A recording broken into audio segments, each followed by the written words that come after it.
Roman Israel. I think he had a middle initial. I watched that movie yesterday. It really broke my heart. It absolutely broke my heart. It's a story about a naive man, brilliant, photographic memory, an attorney. And he was an iconoclast. He didn't submit to societal rules. He was walking to the beat of another drum, and all that he could think of was helping the impoverished. Now, you can say, well, I watched that movie, so today my heart is for the impoverished. Or you can say that the Lord had me to choose that movie, okay, because he wanted to talk about the impoverished today. He found another lawyer. He didn't have his own law firm. See, it's a whole different world to be a lawyer or a doctor and have your own practice. To have your own practice, you need business skills. So he didn't have any business skills, or I shouldn't even say that. He wasn't interested in any business skills. That's what I was like a few years ago. Even now, poor Susan, I dump everything on her. I don't want to manage this ministry. I just do she's coming on Wednesday, and I'm saying, oh, Susan's going to be here. And I'm going to have to. Honestly, that's what I go through. Nothing personal, of course. Nothing personal. Yeah. The whole time that she's showing me, asking me the decisions I have to make, I'm sitting there, this is going to be over. This is going to be over soon. This is going to be over soon. That is the truth. Okay, it is the truth. So he was a man with a mission, see, and he wanted to help the impoverished. He gave everyone that came to him his personal cell phone number. Okay, he didn't. Today, what they do is they stick a paralegal. No, nothing. No one's sold to the paralegals yet, but they didn't do that years ago when I was a paralegal. Today, they stick a paralegal in between you and the lawyer. You can't get to the lawyer. Can't get to me. Can't get to the lawyer. But he gave everybody his cell phone number. Okay? And he really, really cared to the point that he fought with the prosecutors to the point that he gave himself a bad name.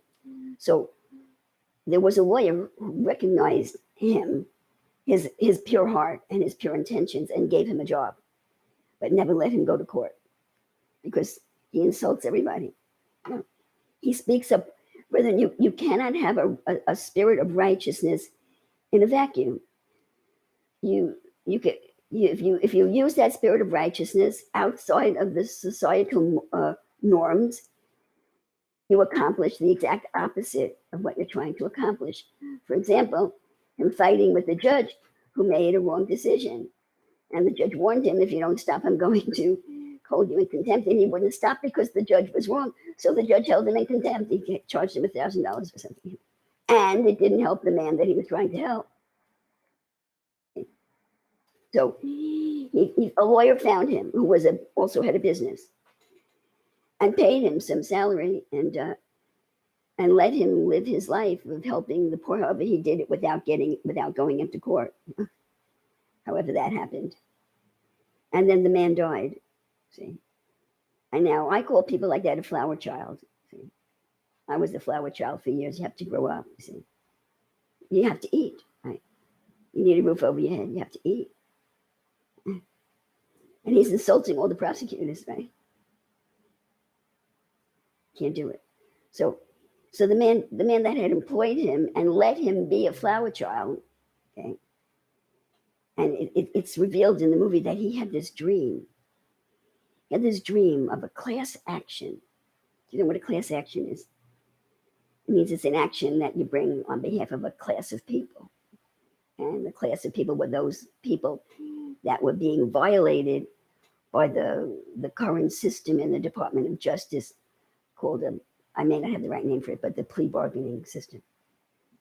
That this whole concept of plea bargaining, what it has done in our not our judicial system, but in our penal system, I guess is the right word. What it has done in our penal system is that it has pretty much done away with trial by jury, which is guaranteed by the Constitution. How is it done away? How is it done away with trial by jury? Well, this is what the prosecutor will tell you. Well, you're guilty of we're going to charge you with first-degree murder. Yeah. And if you want your day in court, And let's say the guy's really innocent. Okay, you want your day in court. If you cannot convince the jury that you're innocent, you know, you'll be in jail for life for 15 years or whatever the crime is. So we'll cut down the charge. Okay, we won't charge you with manslaughter or whatever the charge is. We'll charge you with something less, and you go to jail for 5 years.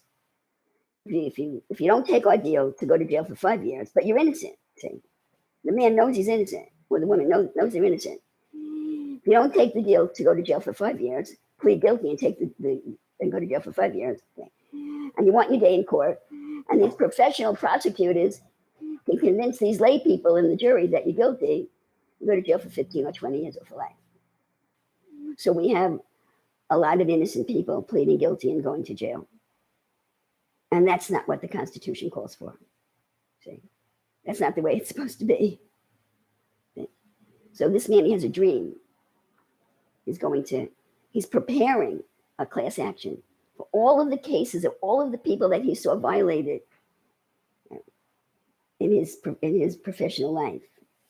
And he carries it around in a big, heavy briefcase, all of his papers, and he takes it out and he looks at it and he dreams about taking this class action to the appellate court and changing the system.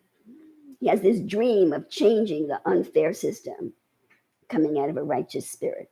And the man that employed him dies. And he has to pay his rent and eat. See? So it turns out that the man that employed him was doing a few things on the side, not really illegal, not totally ethical, but what the world would say you have to do to survive. For example, I don't know if the name was the guy that died. Okay, he had to deal with another lawyer who had a big typical firm, for me anyway, and what I saw when I worked in Manhattan, flashy stuff, fancy suits, fancy offices, and all that. And he had to deal with him. He threw him cases. For whatever reason, the guy that died didn't take that case. He sent the case to the flashy firm, and the flashy firm gave him something back. It's called a kickback. It's really, I may not be describing it exactly right. According to the movie, it was not. Some kickbacks are illegal. It wasn't illegal, but it wasn't totally ethical. I may not have described it to you properly. So after the guy dies, the flower child, what's his first name again? Roman. Okay. The guy from the flashy firm comes to Roman, and he realizes what he is, that he's really just a really decent person wanting to do good, and that he'll never be able to support himself. And he offers him a job. And Roman turns him down. In so many words, he says, I wouldn't work for you. I'm here for the people, and I wouldn't work for you. In so many words, that's what he says to him. So Roman gets out of the car and leaves him. He's insulted that the guy offers him a job. Okay. And he says, pull over to the curb. He gets out of the car, and the flashy lawyer, he calls his firm and he says, I'm putting someone on. In other words, he'll be back. Put him on. For $500 a week, he can write motions for us or whatever. So Roman, he goes to the agencies that are supposed to help the poor. And he tries to sell himself. He just wants a minimal salary to live on. And he's told that we're all volunteers here. There's no money for you here. So in other words, to make the story short, he cannot earn a living being an idealist. This other man was holding him up as he was an idealist. And he died. The one that was holding him up died. And now he had to face life. Do you hear where I'm going? The one that was holding him up, ceased to exist.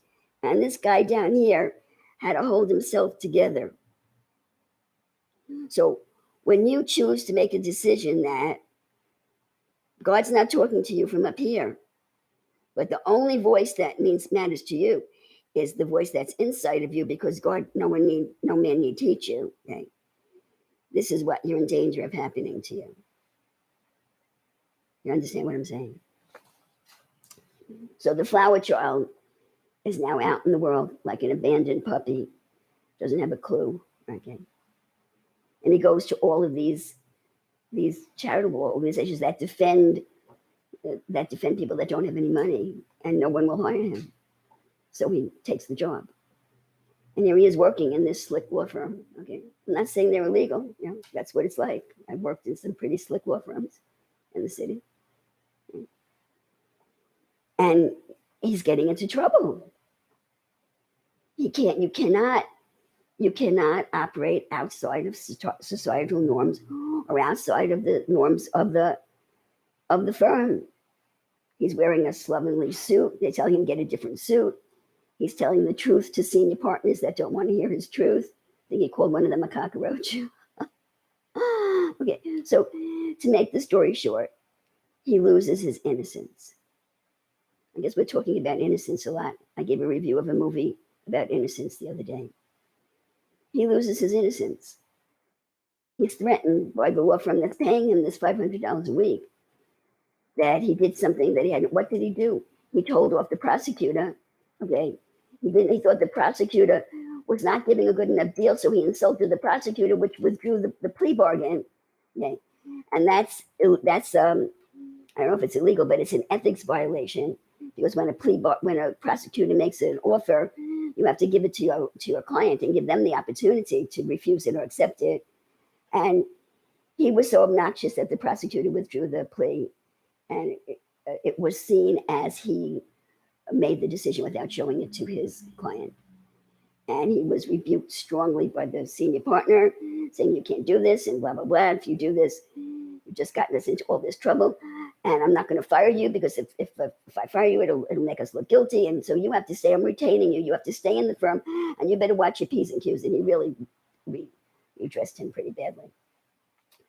And I think his heart broke. According to the movie, he just snapped. He just snapped.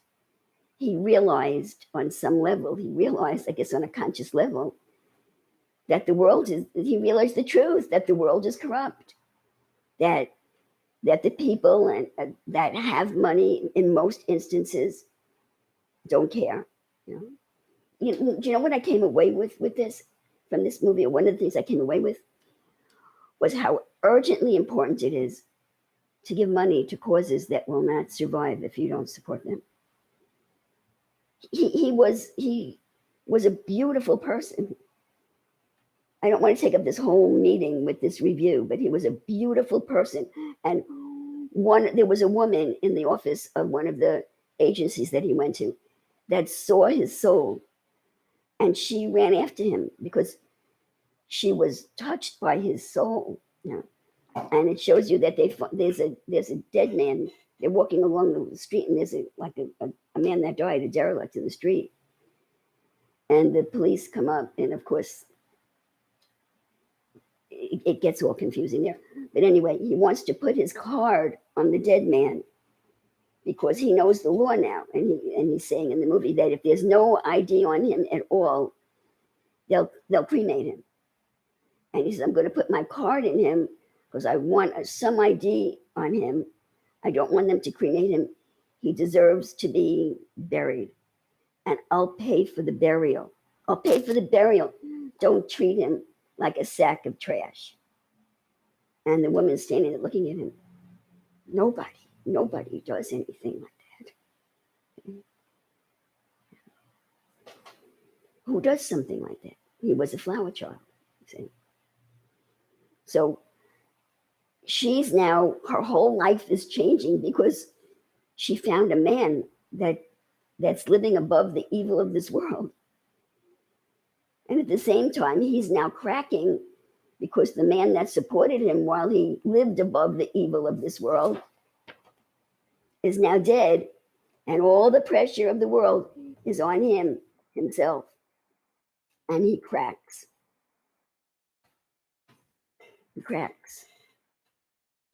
And he takes privileged information that he got from a client and uses it to get a $100,000 reward. I'm not sure if it's illegal. I guess it's illegal. I think he was going to go to jail for it. Not sure about that. And he completely changes. And he has this $100,000, and he's a good actor. His whole face, his whole demeanor changed. He looked like a typical lawyer, And And he went out and he bought a suit and he got a fancy place to live. And he became one of them. Brethren, this is a very important message that I'm telling you, because that's what's happening to society today. That's what's happening to society who was departed from the rules of the Bible. That's what happened to us. This is what we look like now. And now we really have to decide who we are. Either we're going to cry out to God to save us, who will put us back in this condition, or we're going to be destroyed. I'm telling you the truth. That's what has to happen to the Jews that are under the law. They're safe under the law. Most Jews that are under the law are very prosperous. And those that aren't are supported by those that are.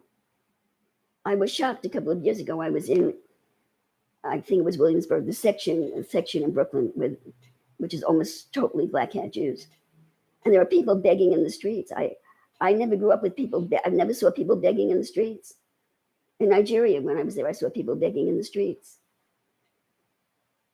Jews begging in the streets. I was shocked. And they're taken care of. This Jewish community, they have a lot of children. Like almost every day, there's a wedding or a bar mitzvah or something. And anyone that's living on the streets like that can come in and eat.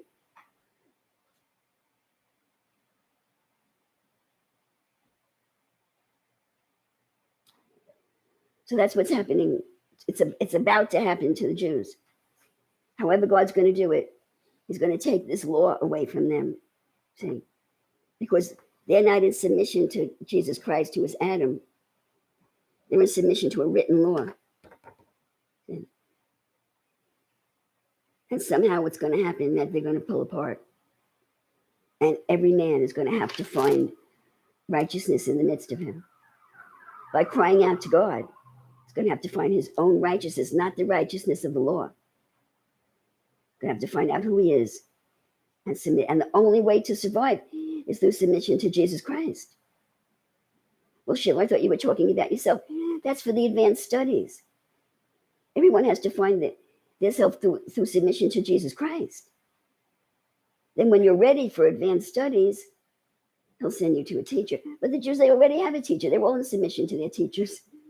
They're already in submission to their teachers. So I don't know how it's going to work in each individual instance, but I'm giving you a general statement that this is what's coming for the Jews. Somehow the Lord is going to knock the law out from under them, and they're going to be experiencing a freedom that they've never experienced before.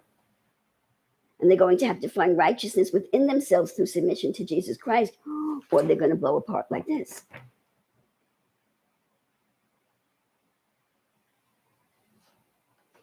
Now I'm going to tell you about a movie within a movie. It was another movie about an ultra-Orthodox woman who was that unhappy that she left her husband and the community, even though she was losing her child. And the movie exalts her. Don't ask me what the name is. I've watched it twice. It was a great movie. Except the message of the movie was that she broke free. And when she broke free, she experienced fornication and adultery. And now she's free. She's free to go into the world of the big city of New York and live her life. And now she's free. So she broke free of the law. She broke free of the law, but she lost all of the morality that was never there. Brethren, you cannot lose morality that's in your heart. You can only lose morality that's been imposed upon you. That's what's going on in the Christian world right now.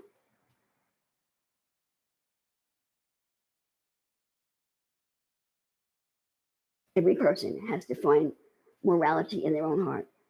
Not because you go to a church that preaches against fornication. You've got to find the mindset that understands that it's wrong. And not just because God says that it's wrong, but because you understand the potential consequences of it. That fornication is just one thread that unravels the whole fabric of society that brings us to where we are today.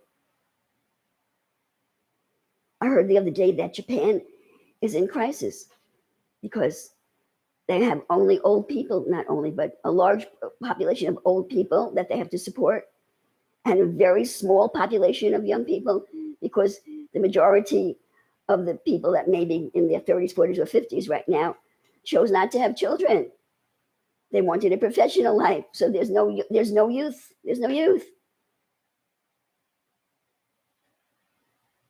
Everything's upside down. Sheila, what do you want to do? Put women back in bondage? I'm just telling you the facts as I see it, brethren. It's happening all around us. The truth is that it started with birth control. That's the truth. And now the society is falling apart in all different ways. I'm not telling you what the solution is. I'm telling you what happened and what's happening right now in the Christian world.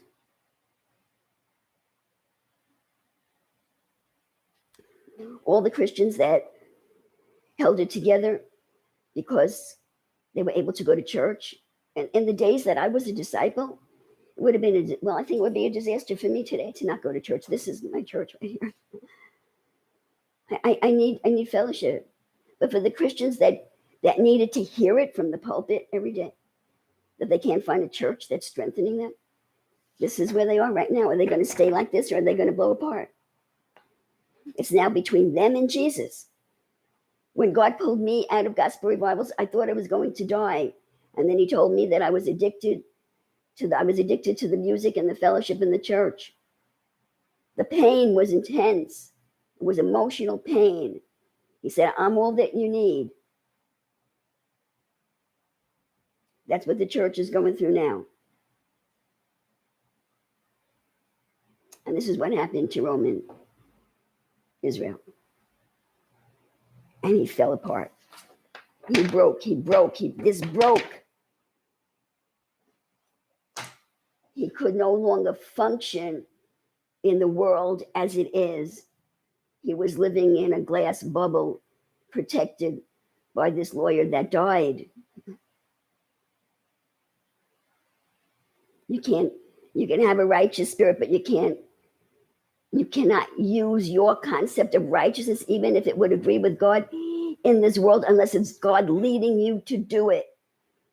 When you try to implement righteousness out of your own spirit, okay, in a world that's ruled by the powers and principalities that rule it, and God is not leading you, you will suffer loss. And that's what happened to him. And he broke. And he broke the law. Went out, got this $100,000, and now he was really, really a good actor. The way he's sitting there, his whole facial expression changed. He became one of them. He became one of the average people that are living to make a living, you know. And the principle was that they could do so much good, and they didn't care. So he had gone to the senior partner that hired him and told him about his class lawsuit. He said, this is the greatest lawsuit that's ever hit the courts. He said, and I haven't been able to do anything with it all of these years because I didn't have the resources, but I now have a relationship with you, and you have the resources to do it. And he said this to him when the senior partner was telling him, you can't do what you just did with the prosecutor. You're in trouble. If you do it again, you're going to get fired. And that was his answer. Look at this lawsuit, the greatest thing that ever happened, and you have the power to do it. And the senior partner just looked at him and said, if you keep it up, I'm going to have to fire you. And he broke. He finally made his contact, someone that could do it, and they were indifferent to the cause. And then what happened? The most incredible thing happened. Because I want to tell you, brethren, when you have a heart for God, there was nothing in this movie about Jesus or anything like that. But Paul made it very clear that there are people in this world that don't know God. They won't claim to know Jesus. They have righteousness written in their heart. They have a spirit of righteousness. Now, that doesn't mean that they don't need Jesus to save their soul. But they have a spirit of righteousness. That's what he had. And when you have a spirit of righteousness, whether you know that it comes from Jesus or not, you are a child of God. And it's just a question of time. And it's a question of up to the Lord Jesus, whether or not he's going to move on you to come closer to him and to understand what you must do to go on with God.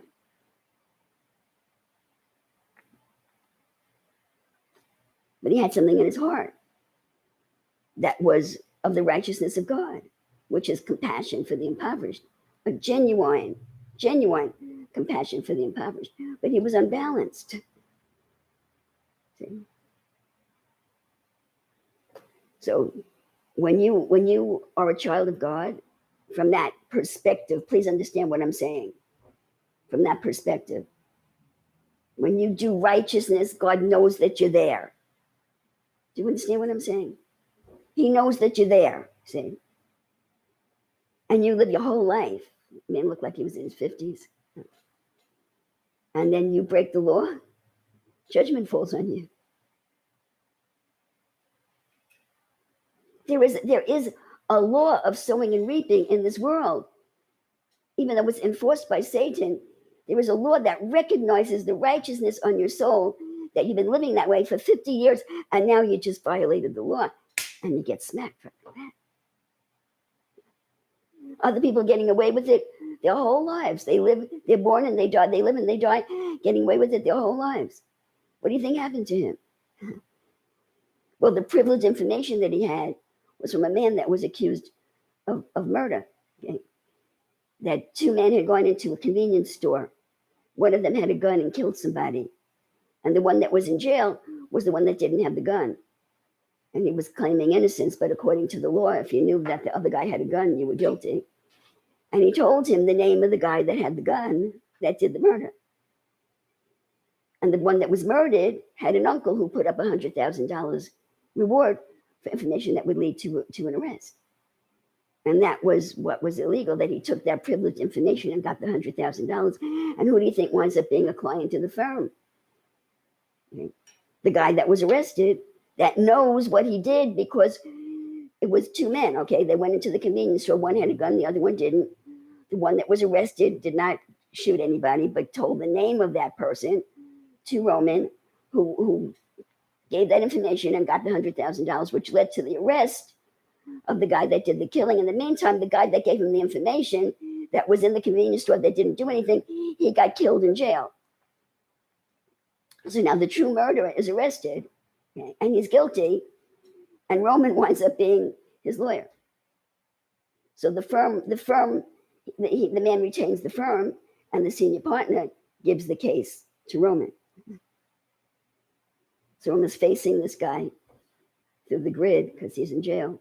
And the guy says, I know what you did, because my friend who died told me that he gave you my name, and you're the only one that he gave it to, and I know what you did. It's completely exposed.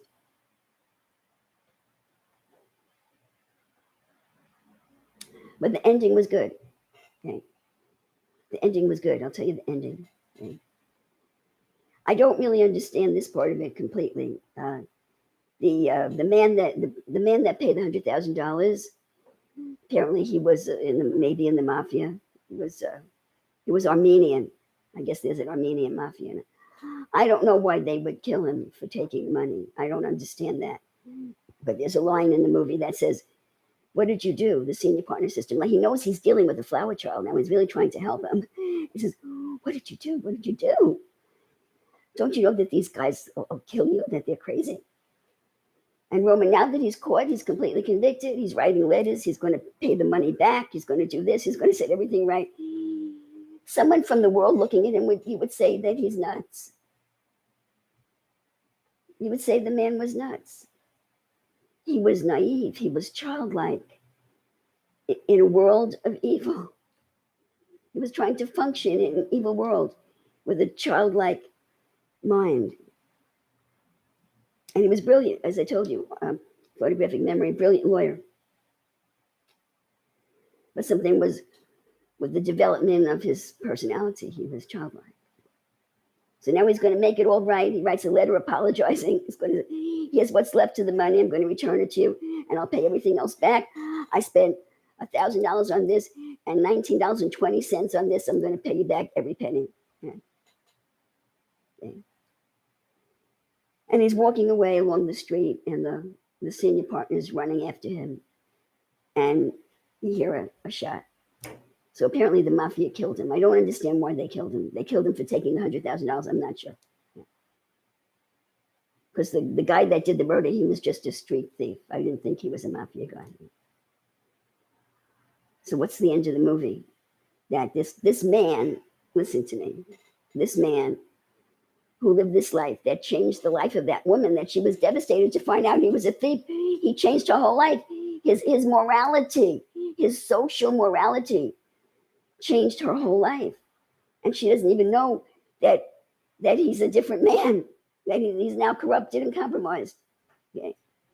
And the senior partner that's gone through this whole thing with him, trying, the partner that was giving the kickbacks, that was really trying to help him. You know, when the man died, it did something. It did something to that senior lawyer. And the end of the movie was very exciting. You know, he picked up his briefcase and he takes the case to the appellate court. I'm going to cry. So somebody died for you, you see, that you could be convicted of your sins. That's the message. The man died, and the senior partner was convicted of his sins. And he did what he was able to do. I heard a testimony like that, and that in the Middle Ages, someone was persecuted. I think they were persecuted by some monarch. I don't. Maybe it was the Catholic Church. I don't know. And they were tortured to death, but they would not renounce Jesus Christ. It had to do with Protestantism. It might have been the Catholic Church. Was tortured to death, and I believe it was the execution of that converted. A soul was saved because of his death. That was the message of the movie. Who are you? Are you going to be this, or are you going to be this? And if you are this, are you going to come back to this? Are you going to repent and come back to this? Okay. Now, are you going to be a person that has to die so that someone else can live? Okay. Or are you going to die to your sin nature and be everything that Jesus Christ would have you to be? Okay. That's where the church is today. That's where Christianity is today. That's where this society is today, right now. One man at a time, every man trying to find the balance inside of themselves. And there's only one name for the balance, and his name is Jesus.